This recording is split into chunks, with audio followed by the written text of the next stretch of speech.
1971 সালের স্বাধীনতার পর থেকে বাংলাদেশের ইতিহাসে 2026 সালের নির্বাচন সবচেয়ে গুরুত্বপূর্ণ বলে বিবেচনা করা হচ্ছে।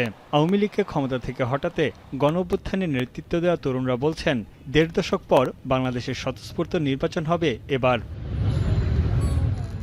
বিশ্বের সবচেয়ে বেশি তরুণ জনসংখ্যার দেশের একটি বাংলাদেশ। তরুণদের উল্লেখযোগ্য অংশের বয়স 30 বছরের কম। দেশটির মোট ভোটারের প্রায় 44% বয়স 18 থেকে 37 বছর।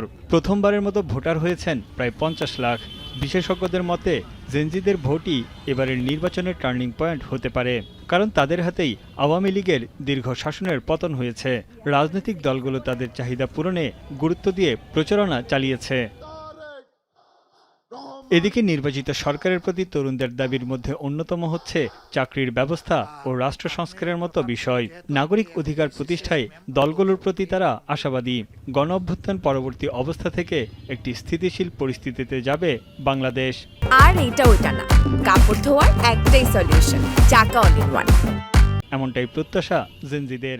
I want to see a change in this perspective that the people of this country will not be treated politically. গণতান্ত্রিক অধিকার এগুলার জন্য আন্দোলনটা করলেও আমার কাছে মনে হয় এই পর্যায়ে এসে এটা কিছু পার্টিকুলার মানুষদের জন্য ভালো হয়েছে, বাট ওভারঅল যে সর্বসাধারণ যে মানুষজন বা জনগণ তাদের কাছে যে চাওয়া পাওয়াটা সেটা আসলে হচ্ছে না।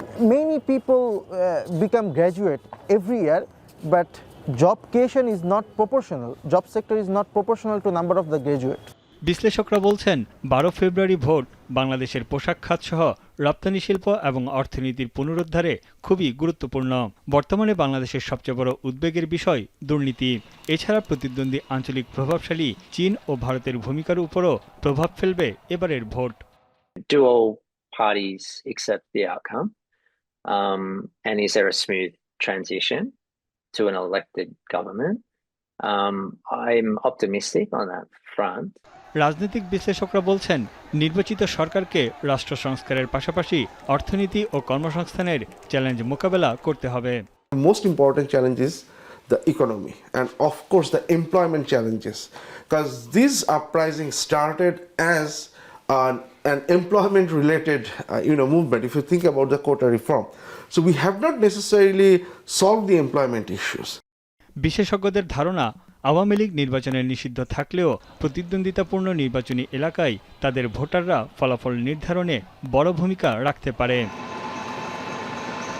তানভীর চনি, এখন।